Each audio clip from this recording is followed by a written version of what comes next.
Now we're going to take you to our conversation with the LA County Sheriff, Alex Villanueva, who's up for election here in about a month. Enjoy. What is the status of Los Angeles County at this point right now? I know you have a lot of issues you're dealing with. Well, if it was a weather forecast, I'd say it's cloudy with a chance of showers.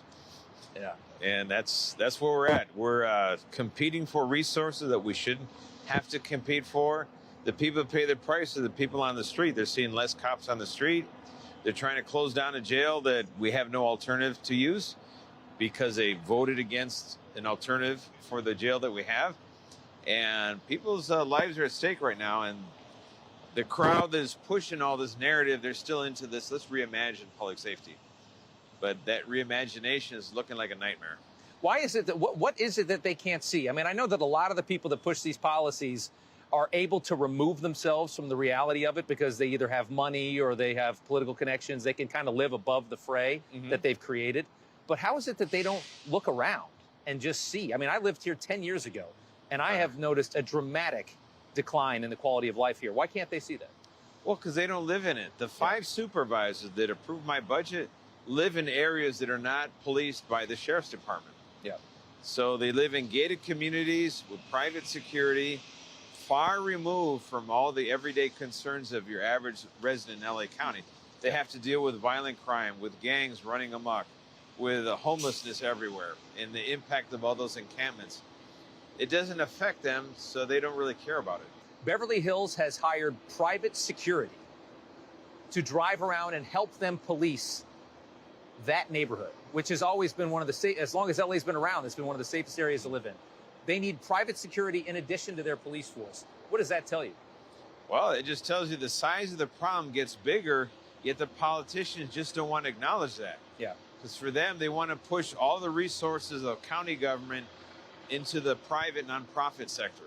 And that is a huge growth industry. Yeah. The money is dumped there, the homeless industrial complex. They keep raking in all the money, but they have nothing to show for their efforts. Yeah. Where's the beds to treat people with mental illness, with substance abuse? How come we don't see more of that expanding? We don't. So where is the money going? You know, one of the complaints that I've heard about you when people criticize you is that you're so doom and gloom. That, you know, that you paint this picture of an LA that's just so bad. And honestly, they must think things are great here to have that mentality. You seem to have the kind of mentality that can fix the problems that this county has, but you're clearly not getting something because it's getting worse under your leadership. But I don't think it's obviously not your fault. This is being imposed on this county. What is it that they're doing, and what is it that you need? Well, I need to help. I need the board of supervisors that's going to work with us instead of against us. I need them to fund public safety. Our budget is $3.7 billion. The county's budget is $44.6 billion. We've shrunk to 8.3% of the county's budget. However, the budget, they keep generating new departments. They keep creating all these wonderful new bureaucracies that don't do anything. They rake in all the money and there's no product.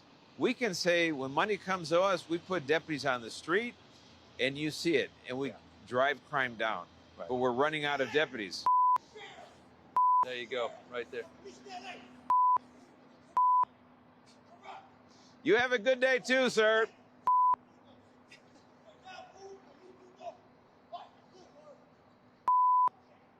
Welcome to LA. That's LA for you right there. LA. It's incredible. He apparently was informed by the board of supervisors. You know, let's talk about prosecution. You obviously have wonderful attorneys working at the DA's office. We have them on our show. We had one on last night. But the man at the top is George Gascon, and effectively the guy running the DA's office is acting almost like another public defender. So you have basically both sides trying to help criminals get away with crime when you look at the top. Now, obviously, the attorneys underneath him are going against his will. But when you have that kind of mentality, what's it like to try and police a county when you have a DA that wants to help people get away with crime, it seems? Well, it really makes our job that much harder. Yeah. Because we're supposed to have a partnership with the district attorney's office. We literally represent the criminal justice system, the people. And when, just like you said, when we have 2 public defenders, we wind up with the investigator sitting at the trial and the DA might as well just sit with the defendant because they're advocating on behalf of the defendant, not on behalf of the people. That's why our, the scales of justice, it has two sides to it. It's supposed to be blindfold. It's not anymore. It's such a warped vision that he has. It's really harming the safety of everyone.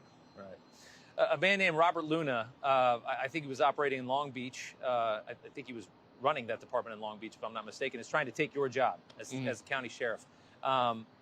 It seems to me that he would be the selection of the bureaucrats and the politicians that are running this county is who they would kind of want to put up. What happens to quality of life? What happens to crime in this county if he's elected? Well, as the board continues to defund the department, he is someone they recruited for the job. Yeah. And he will thank them for their leadership as they defund the sheriff's department and leave everyone out to dry. That's the type of person he is. Look no further than what happened in Long Beach in 2020.